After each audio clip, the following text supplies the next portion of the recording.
મહાનગરપાલિકા સંચાલિત કતારગામની સુમન શાળાને તેના મૂળ સ્થાનેથી ખસેડવાના નિર્ણય સામે રાજકીય ગરમાવો જોવા મળી રહ્યો છે।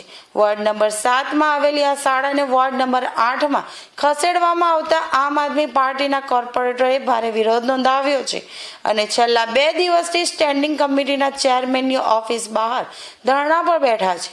આપના કોર્પોરેટરનો આક્ષેપ છે કે ભાજપના મળતિયાઓ અને બિલ્ડરોને કાયદો કરાવવા માટે જાણી જોઈને શાળાની કિંમતી જમીન ખાલી કરાવવામાં આવી રહી છે।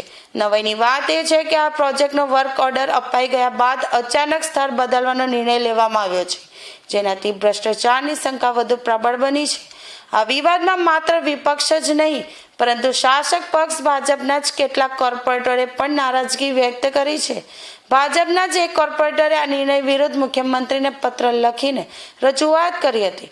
શિક્ષણવિદ ડોક્ટર કિશોરના જણાવ્યા અનુસાર શાળા દૂર જવાથી ગરીબ અને મધ્યમ વર્ગના બાળકોના શિક્ષણ પર માઠી અસર પડશે। વિરોધ પક્ષે ચીમકી ઉચ્ચારી છે કે જો આ નિર્ણય પાછો ખેંચવામાં નહીં આવે અને બાળકોના હિતમાં યોગ્ય ફેસલો નહીં લેવાય તો આગામી દિવસોમાં આંદોલન વધુ તેજ બનાવવામાં આવશે। હાલમાં આ જમીન વિવાદે સુરતના રાજકારણમાં ખળભળાટ મચાવ્યો છે।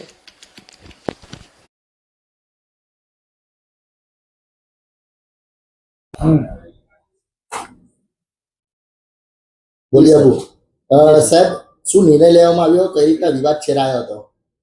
વોર્ડ નંબર 7માં વેડ કતારગામમાં અમારા સ્થાનિક કોર્પોરેટરો નરેન્દ્રભાઈ પાંડવ અને જ્યોતિબેન પટેલની એક ભલામણ હતી અને જેથી ત્યાં સુમન સ્કૂલ અમે મંજૂર કરવામાં આવેલી હતી, પરંતુ અમારા સ્થાનિક ધારાસભ્ય વિનુભાઈ મોરડિયાની એવી ભલામણ હતી કે આ સ્કૂલ જ્યાં આના એકચ્યુઅલ લાભાર્થીઓ હોઈ શકે તે જગ્યાએ શિફ્ટ કરવામાં આવે અને તેને કારણે આ સ્કૂલ લોકેશન બદલવામાં આવેલું હતું, પરંતુ અમારા સ્થાનિક કોર્પોરેટરો અને આજુબાજુની સોસાયટીના રહીશોની એવી ડિમાન્ડ હતી કે આ સ્કૂલ વોર્ડ નંબર 7માં જ બનાવવામાં આવે જેથી કરીને તે લોકો આનો મેક્સિમમ લાભ લઈ શકે।